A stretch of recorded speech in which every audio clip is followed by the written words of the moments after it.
KSB coaching ಸೆಂಟರ್ನಲ್ಲಿ ಬೇಸಿಗೆ ತರಬೇತಿ ಶಿಬಿರದ ಸಮಾರೋಪ ಸಮಾರಂಭ ಹಾಗೂ ವಿವಿಧ ವಸತಿ ಶಾಲೆಗೆ ಆಯ್ಕೆಯಾದ ವಿದ್ಯಾರ್ಥಿಗಳಿಗೆ ಸನ್ಮಾನ ಕಾರ್ಯಕ್ರಮ.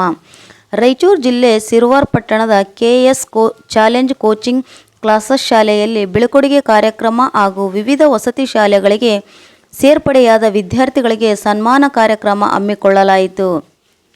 ಶಾಲೆಯ ಸಂಸ್ಥಾಪಕರಾದ ನಾಗರಾಜ್ ಪಲಕಲಮರಡಿ ಅವರು ಅಧ್ಯಕ್ಷತೆ ವಹಿಸಿ ಸರಸ್ವತಿ ಭಾವಚಿತ್ರಕ್ಕೆ ಪೂಜೆ ಸಲ್ಲಿಸಿ ಕಾರ್ಯಕ್ರಮಕ್ಕೆ ಚಾಲನೆ ನೀಡಿದರು.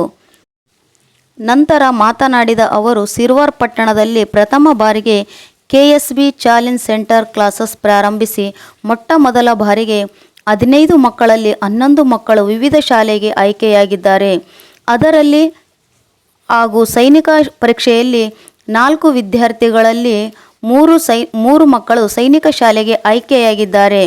ಮುರಾರ್ಜಿ ಪರೀಕ್ಷೆಯಲ್ಲಿ 15 ವಿದ್ಯಾರ್ಥಿಗಳಲ್ಲಿ 11 ವಿದ್ಯಾರ್ಥಿಗಳು ಆಯ್ಕೆಯಾಗಿ ಹಾಗೂ ಆದರ್ಶ ವಿದ್ಯಾಲಯ ಪರೀಕ್ಷೆಯಲ್ಲಿ 15 ವಿದ್ಯಾರ್ಥಿಗಳಲ್ಲಿ 8 ವಿದ್ಯಾರ್ಥಿಗಳು ಆಯ್ಕೆಯಾಗಿದ್ದಾರೆ.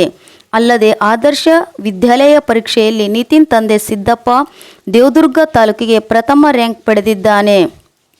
ರಾಯಚೂರು ಜಿಲ್ಲೆಗೆ 4ನೇ ರ್ಯಾಂಕ್ ಪಡೆದಿರುತ್ತಾನೆ ಮತ್ತು ಎಂಬಿ ರಫಾನ್ ತಂದೆ ಮೊಹಮ್ಮದ್ ಅಕ್ರಮ್ ದೇವದುರ್ಗ ತಾಲೂಕಿಗೆ 3ನೇ ರ್ಯಾಂಕ್ ಪಡೆದು ಕೆಎಸ್ಬಿ ಚಾಲೆಂಜ್ ಕೋಚಿಂಗ್ ಸೆಂಟರ್ಗೆ ಹಾಗೂ ಪಾಲಕರಿಗೆ ಕೀರ್ತಿ ತಂದಿದ್ದಾನೆ ಎಂದು ಹೇಳಿದರು. ನಂತರ ಉಪನ್ಯಾಸಕರಾದ ಕುಮಾರ್ ಯಲ್ಲಪ್ಪ ಶಿಕ್ಷಕರು ಮಾತನಾಡಿ, ಮಕ್ಕಳಿಗಾಗಿ ಆಸ್ತಿಯನ್ನು ಮಾಡುವುದರ ಬದಲು ಮಕ್ಕಳನ್ನೇ ಆಸ್ತಿಯನ್ನಾಗಿ ಮಾಡಿ ಮತ್ತು ಹೆಣ್ಣು ಮಕ್ಕಳಿಗೆ ಒಳ್ಳೆಯ ಶಿಕ್ಷಣವನ್ನು ಕೊಡಿಸಿ ಎಂದು ಪಾಲಕರಿಗೆ ಸೂಚನೆಗಳನ್ನು ತಿಳಿಸಿದರು. ನಂತರ ಮುಖ್ಯ ಅತಿಥಿಯಾಗಿ ವಿರೂಪಾಕ್ಷಿಗೌಡ ಮರಾಠ ಪತ್ರಕರ್ತರು ಕಾರ್ಯಕ್ರಮದಲ್ಲಿ ಭಾಗವಹಿಸಿ ಮಾತನಾಡಿದ ಕೆಎಸ್ಬಿ ಶಾಲೆಯ ಮಕ್ಕಳು ವಿವಿಧ ವಸತಿ ಶಾಲೆಗಳಿಗೆ ತೇರ್ಗಡೆಯಾಗಿ ಶಾಲೆಗೆ ಕೀರ್ತಿ ತಂದಿದ್ದಾರೆ. ಅದರ ಜೊತೆಗೆ ಮುಂದಿನ ದಿನಗಳಲ್ಲಿ ಸತತ ಓದು ಬರಹ ಮೂಲಕ ವಿದ್ಯಾರ್ಥಿಗಳು ಜ್ಞಾನವನ್ನು ಸಂಪಾದಿಸಿಕೊಂಡು ಕ್ರಿಯಾಶೀಲರಾಗಿ ಚಟುವಟಿಕೆಯಿಂದ ಮುಂದಿನ ಶಿಕ್ಷಣದ ಗುರಿಯತ್ತ ಹೆಜ್ಜೆ ಇಡುತ್ತಾ ತಂದೆ ತಾಯಿಗೆ ಶಾಲೆಗೆ ಕೀರ್ತಿ ತನ್ನಿ ಎಂದು ಮಕ್ಕಳಿಗೆ ಶುಭ ಹಾರೈಸಿದರು.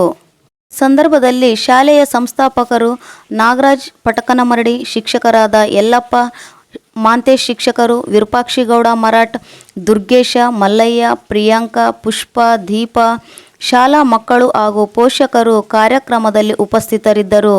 ಪ್ರಜಾ ನ್ಯೂಸ್ ಜೊತೆ ಇದಾಯತ್ ದೊಡ್ಡಮನೆ, ಸಿರವಾರ. ಧನ್ಯವಾದಗಳು.